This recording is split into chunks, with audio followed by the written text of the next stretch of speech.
This is the Rising Stars Show with Rex Wallace.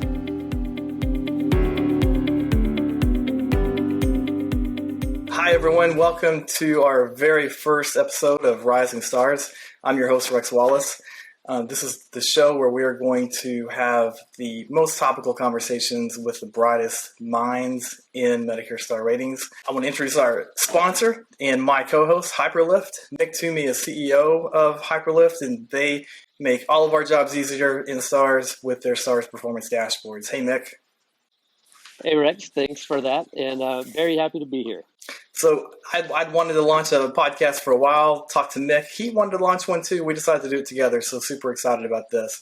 You know, in this show, we're going to have, like I said, the brightest minds in stars come pay us a visit, and we're going to get to interview them. Today, we're getting started well. So we have a couple of what I consider the strongest star ratings, most successful star ratings leaders in the country. So we have David Larson, who is the recent director of quality at Select Health, perennial high-performing plan in Utah. And we have Dan Weaver, the former head of stars at Gateway, a full dual special needs plan where Dan took them to 4 stars for the first time ever. So, hey, David. Hey, Dan. Hey, glad to be here. Thanks for the invitation. All right, let's get right into questions. So, because I think everyone wants to hear you guys. So, first question, 2022 stars just came out. David, we'll start with you. So you were able to do what a lot of us have wanted to do, right, our whole career in star ratings. So after, again, leading a perennial high-performing plan, but you'd never achieved 5 before. You did achieve 5 this year in the year you're retiring and kind of going out with a bang. Can you talk to us about how that feels and how did you get there? What were your keys to success?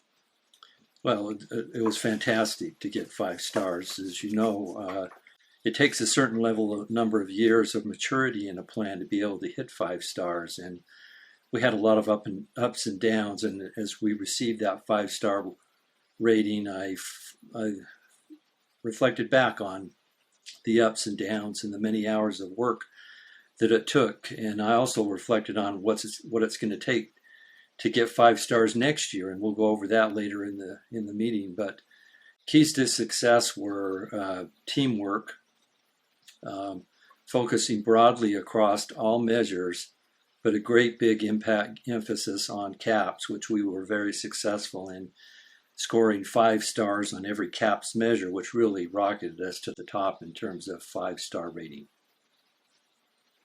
And I want to throw something in on this one as a kind of an additional congratulations to David and the team, because with Better Of this year, as you guys saw, we had a whole lot of plans moving up this year, but his contract actually would have achieved 5 stars both with and without the Better Of. So that's something to really be proud of.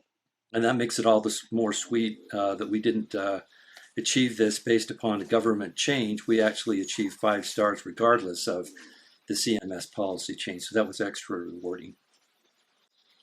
Quite an accomplishment. It's a great call out too, because, as we've seen in the data, as everyone's talked about, in the recent press releases, we've had 74 5-star plans this year compared to the normal year of 15 to 20. I think we had 21 last year. So I think a lot of people, are automatically saying, well, it was easier this year because of Better Of. But the fact that you would have achieved it without Better Of, that is a huge accomplishment, and that's something that needs to be celebrated for sure. So congratulations, David. Thank you. And Dan, shift to you. So, like I mentioned in the intro, you were at Gateway after spending time at Highmark, right? You come to Gateway, a dual SNP plan that had never seen 4 stars before. In your first year, you take them to 4 stars with a lot of help, I'm sure. And then in your third year, you take them to 4.5. So, quite an accomplishment. So tell us, your keys to success there. That's a great question, Rex. All right. So first and foremost, the thing I have to say for any plan out there that's trying to be successful, it's foundational awareness and education. There are so many people throughout the organization that play a critical role in helping you achieve success.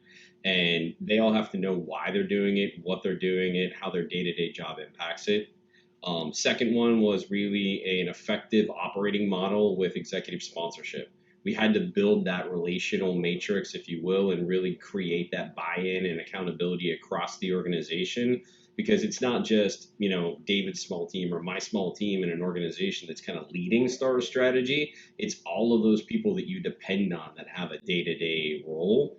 And then the last but not least, and this is going to be really interesting because Mick was the partner we worked with, it was really that surgical level of analytics to target the right measures, really focus in on the right areas to get improvement. I love to tell the story. That first 4-star rating we snuck by at a 3.77. We got there by the skin of our teeth.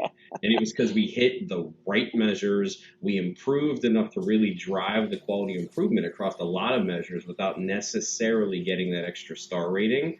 And it was because we had that really focused surgical plan of exactly where to put our attention, exactly where to spend our dollars, and what could potentially get us there.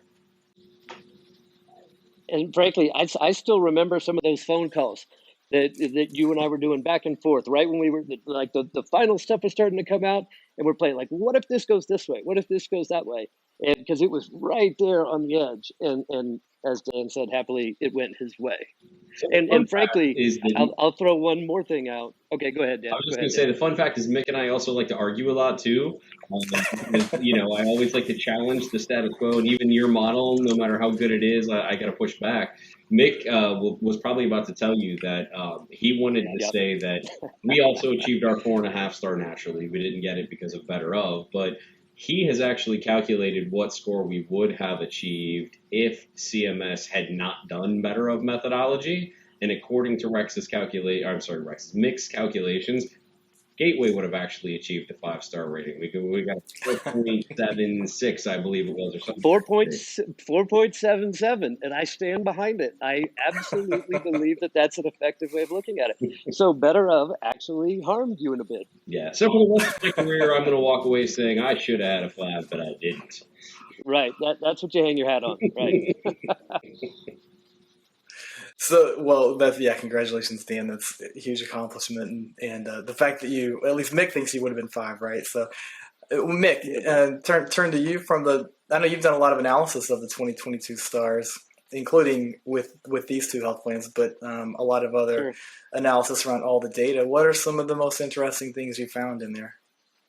Well, there were a lot of striking things. And, I think that when the year was playing out, right, how many conversations did just the 4 of us on this call have talking about what kind of impact it's going to have? Where is it going to, impact us positively, negatively, that kind of thing?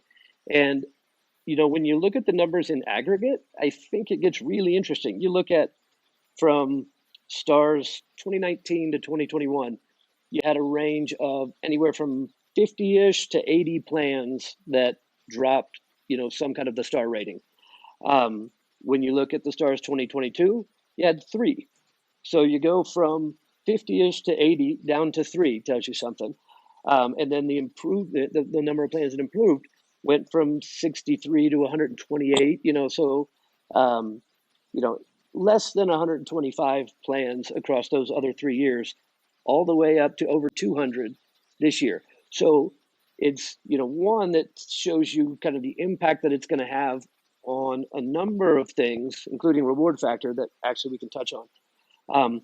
But it also helps you think about the number of plans that really were helped by this. And as a result, are going to be coming from a little bit of a disadvantage, frankly, as we roll into STARS 2023, when you don't have that same support, being able to play best ball.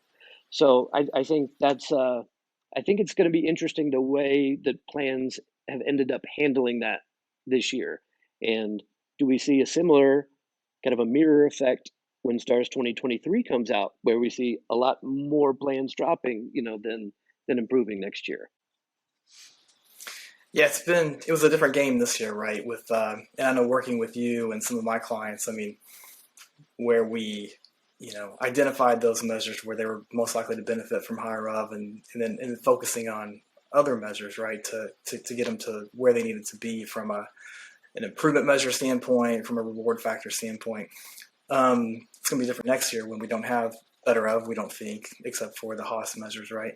Right. So on reward factor, yeah, spend a second there. So I know a lot of us going into the 2022 stars, the fact that the reward factor would be applied after better of made us think the reward factor is going to be astronomical. It's going to be impossible to hit. What did you find? Hey, Mick, sorry, before you do that, I mean, I love to jump in and play, devil's advocate here. So, I think something we're all dying to say, and this is probably going to fit with this, is everybody in for a hell of a culture shock next year? I mean, star ratings are not going to look the same in 2023 and beyond. There's going to be a 100% normalcy here, right? Absolutely. I mean, that's exactly what I'm talking about this whole, you saw this big influx this year, and I think you're going to see the same or a similar impact, but on the negative side last year. And frankly, what's really bad about that is you have expectations that have been set, especially with leadership, that, okay, we're now a 4-star, we're now a 4.5 star. And when in reality, you weren't really there. So now everyone's expecting you to stick to that.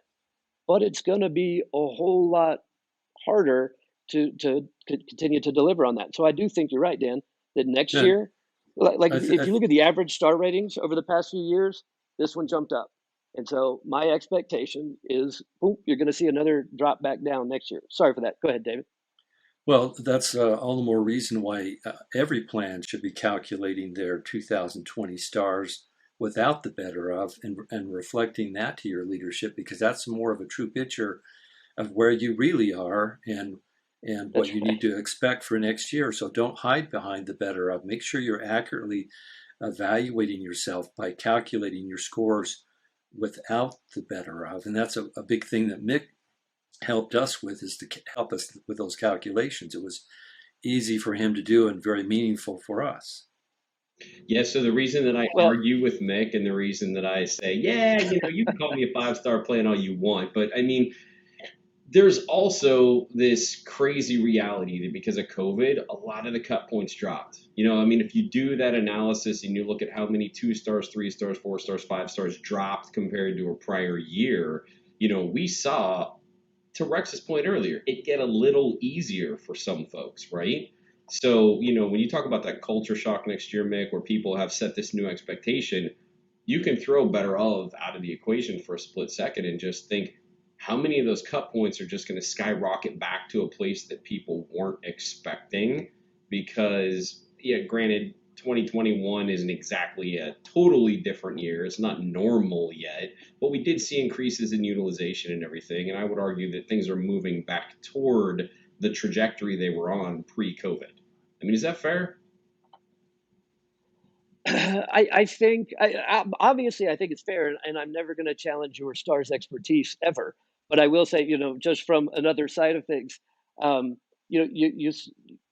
think that we saw overall performance drop in the associated cut points drop in fewer places than we, at least initially, anticipated. When all this came out, I think a lot of us were just thinking everything was going to drop. Really, you saw a handful of measures drop. You saw a handful, a fair amount of them actually continuing to go up. But, if you think about the reward factor, right? Those thresholds, because every time we're looking, like we're working with a plan, looking at, how do you optimize things, especially towards the end of the year, we're looking at reward factor. And I remember this discussion with you, Rex. We're like, this is, with better of, everyone's going to be higher for the most part, right? And as a result, if you're looking at the 65th and the 85th percentiles driving reward factor, this thing's about to jump up. And so when we were doing our modeling for our plans, you guys may remember this, we kicked it up instead of like a 3.71 to a 3.86 where that 65th percentile hits. We kicked it up, I think, to like a 4.056, something like that, which we thought was outlandish. No way it's going to get up here. And it ended up at a 4.08. So, I mean, that tells you just how much of an impact it has and how much harder it became for like plans like you guys, where you didn't end up using a lot of better of measures. you used your normal situation, but you had to play best ball on the reward factor, which negatively impacted the reward factor that you guys got, even though you didn't take advantage of the measures. So an interesting situation, I would say. Yeah, and that's where I do appreciate you, because we didn't use the better of methodology on so many of our measures, and if that reward factor hadn't skyrocketed the way it was, yeah, I mean, I get 5 stars was out there. Boom. I would have loved those. 20 extra points, my friend. I would have loved 20 extra points. So looking at next year, right? So over the next few months, I mean, and we've kind of alluded to it, right? There's going to be a culture shock with a lot of plans. I mean, we know 74 plans aren't going to be 5 stars next year, right? It's going to be closer to 20, I think. So in the same way with the 4.5 and the 4s, I think, a lot of plans are we're going to regress back to the mean, right? And there's going to be some normalization, and cut points are going to shift, and plans are going to kind of, the distribution is going to self-correct. I say self-correct, that's probably the wrong word, but, get back to normalcy. I think many plans know that. I don't know that every plan knows that, the risks that they're really likely to fall back, right? So as we look at the 23 stars, which, we're kind of wrapping up the calendar year, but we still have the CAP survey and the HEDIS chase, and let's focus on CAPS for a second. So what can these plans be doing? Let's get really, topical and tactical for the listeners. What can they be doing over the next few months to impact the CAPS survey in March that's going to shift to a weight of 4 for 8 measures, and it's going to count a third of their 23 stars all by itself? So Dan, maybe start with you this time. What are your thoughts on that? I really wanted to defer to David, because I view him as the CAPS guru here. But what I would say is, you have to have a strategy that really drives meaningful engagement. You want to capitalize on all the positives, and CAPS is perception. There's a reality issue and there's a perception issue out there, and it's not necessarily what really happened with a member. It's how they feel about it, and whether or not that scenario, that encounter, that appointment they were trying to schedule, that service they had on the phone, whatever, if it met their expectations. So, we always do things, or traditionally have done things like, some type of a New Year campaign, some type of engagement. There's a statistic it's always stuck with me, anecdotal, but the one of the largest drivers of dissatisfaction for a member is that inability to understand their benefits or to navigate their benefits. So especially as you're cranking into a new year, with all the things that plans are doing, around like SSBCI and stuff, introducing new supplemental benefits, adding in flex cards so they can move money around between benefits. These things are just complicating the experience for a member in terms of understanding how to navigate their healthcare. You got to do proactive things to engage them, educate them, make sure that they're having a good experience, thinking proactively about what changes did you do with your formulary, and are the members aware of that? Has it been explained well, so they don't walk into a pharmacy on January 1st and get a shock when they try to pick up a maintenance drug or whatever. Just it's anticipating how everything that you're doing is going to impact the member, and proactively working to create the best possible experience to proactively navigate that. And I would add to that, focus, 2 factors. One is preventing the negative experience, and Dan focused on, negative pharmacy benefit changes. But what about a negative change where you removed a large medical group from your plan? Or what about a supplemental benefit that was popular with your members, but you had to cut it out to meet budgetary requirements? I mean, if you're doing those kind of negative changes, you need to start now in actively communicating. I would say phone calls to every single person that's going to be a negative benefit for, so that there's no surprises. Seniors hate to get surprises. That you need to communicate with them. And the other thing I would say is, you need to treat these CAPS measures like HEDIS measures. You have to know who's in the denominator, who's a potential gap for CAPS, and you need to reach out to them individually to try to switch their value perception of your plan to a positive. That's easier said than done. And, in some cases, there's plans out there that are doing mock CAP surveys, to do mock CAP surveys with most of their members in order to determine who is a positive, negative responder. There is ability for you to go out there and work with a number of vendors who can help you predict how members will respond to CAPS surveys, and then use that as your targeted group to close gaps in care related to CAPS. Those are the kinds of things you should be doing now, so you just like you have a gap in care closure list for, say, breast cancer screening, you have a gap in care closure list where you're reaching out to members who are potentially going to respond to your CAPS survey negatively. You need to know who they are and reach out to them individually and personally. Those are great. Yeah, just to kind of reiterate or to add on to a couple of those, right? Because I think those are so important. I think treating the, so the CAPS and all the member experience measures really, right? So CAPS will be a third of our score. Member experience, when you tack on disenrollment and complaints and call center and appeals, 60%, right? For the average plan, 60% of stars will be member experience. And we don't have denominators for those, right? So I think those are such great ideas, like creating denominators using predictive analytics and preventing those negative surprises. In my experience, those are two of the biggest things we'll do. Nick, anything to add to that? I mean, frankly, well, I think this warrants a whole different episode because, I think David was as usual very humble. But what I saw him accomplish this year, and obviously everybody, I suppose, they wanted to really excel at CAPS, and they put a focus on it. And they did exactly what you guys were talking about. They actually created the whole numerator denominator thing on that side. And I'll brag on him a little bit. He took there. If I'm not wrong, I think you got all 5 stars this time in those CAPS measures, and one of them he improved from 4 to 5 this year. Another one he improved from a 2 to a 5 in 1 year. So his little model is working, and I think if we could take maybe another episode, but dive into the tactics that David did, I think it'd be really helpful. Because it works. I love that. Totally agree. Yeah, let's definitely dedicate a future episode to all things CAPS. And I think, even little things like having every employee take the CAPS survey, right? Incenting providers for CAPS now. I mean, I know plans are getting pretty creative, pretty innovative around CAPS because, and even building their own CAPS teams, because most of us have a pretty big HEDIS team, pretty big pharmacy team, handling those pharmacy measures.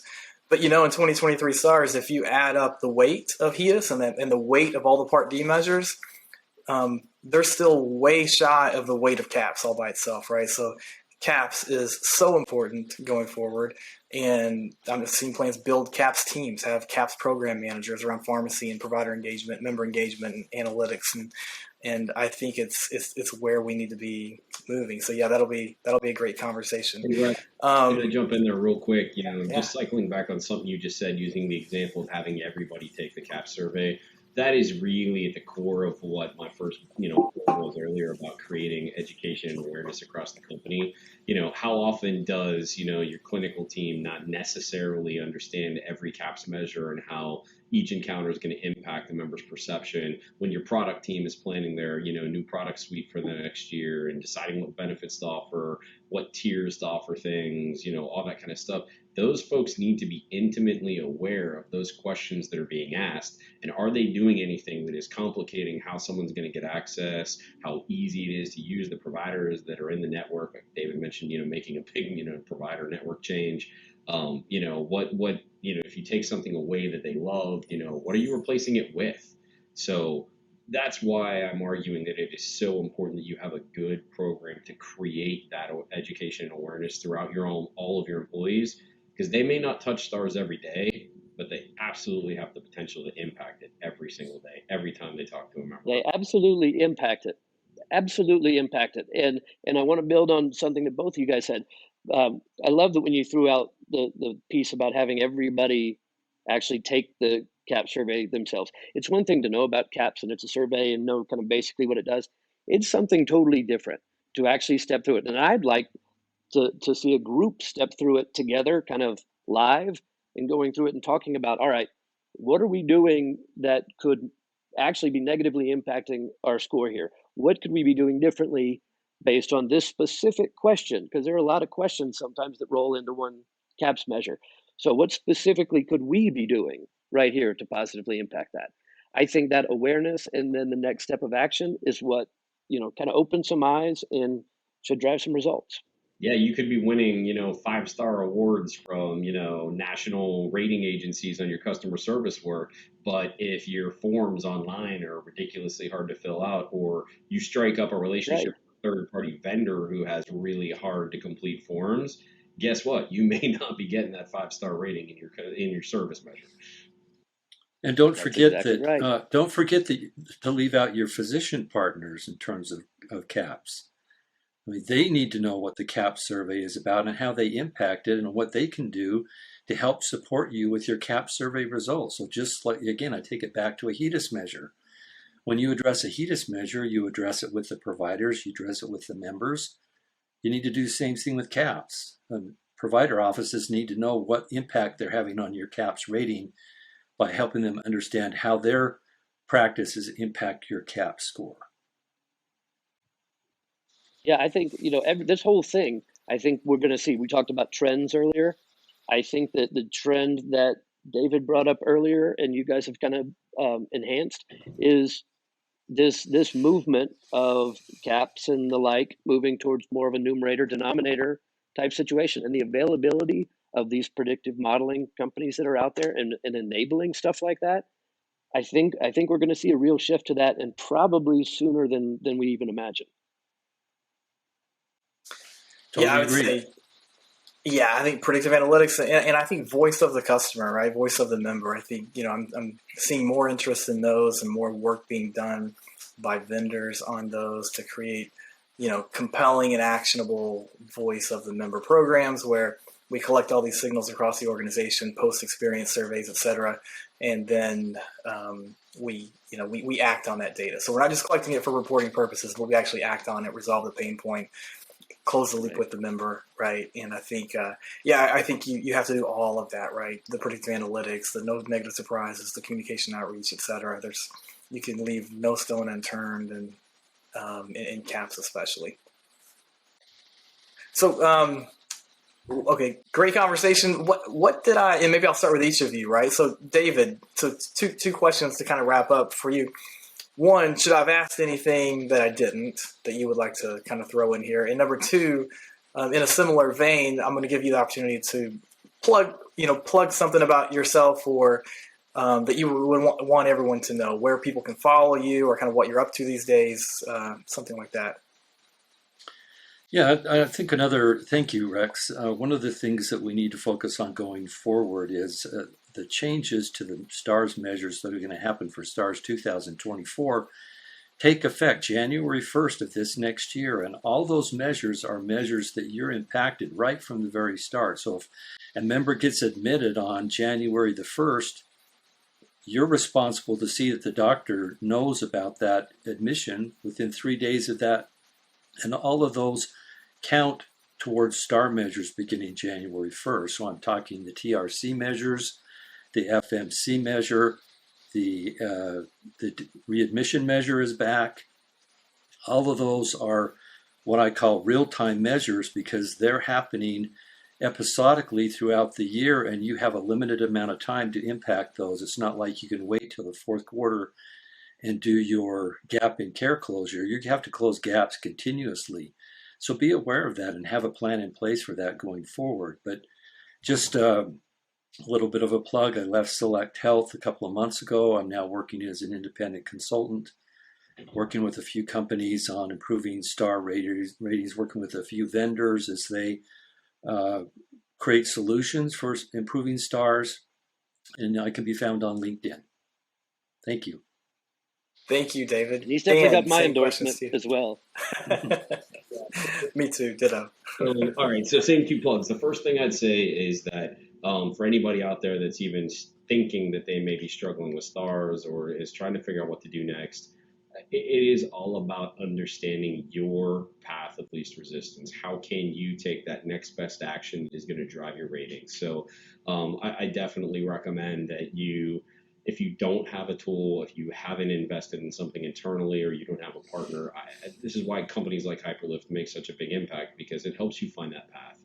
Personally, like David, I just recently moved out of a health plan, and I joined a company by the name of Nations Benefits, because I've really just been sold on their vision for how you can create a much better comprehensive member experience and really make an impact in the supplemental benefit space. And I see that as a huge influencer on those member experience measures and the decisions that plans are making for the future. So I wanted to get excited and do something for more than just one plan at a time. How can I really start working with a lot of clients and making a bigger industry impact and affect more lives? So you can find me on LinkedIn. You'll probably see me at some conference out there somewhere, but always glad to have a conversation if I can be of assistance. Thanks. Yeah, thanks, Dan. Congrats on the move. And David, congrats on retirement and much success in consulting. Mick, last words from you. Thanks to Hyperlift for making all this possible. Last words, though. Final words. Well, I also want to thank you guys for taking the time to meet with us and share your insights. Rex, thanks for leading the whole thing. Frankly, something that Dan said, about he wanted to make a bigger impact. He wanted to be able to reach more lives. I think that's kind of what we're trying to accomplish here. Let's little bits and pieces, let's try to make everything, help everybody raise the bar as we're going through. And I thought this was a fantastic inaugural session. So again, thank you, and please share this if you did like it, and let us know if there's anything we can help you with. And I guess see you next time. Thank you. Thanks, everyone. Thanks, guys. Thank you. Yeah, thanks, everyone. And please share feedback. Let us know if you can think of ways to make this better. We want this to be valuable for you. If you have guests that we should be interviewing, let us know as well. Reach out to Mick or me on LinkedIn, or my email is rex.wallace@rexwallaceconsulting.com. So, but that's a wrap. So, hope you enjoyed the show, and please subscribe if you enjoyed it. Thanks, everyone. Thanks, guys.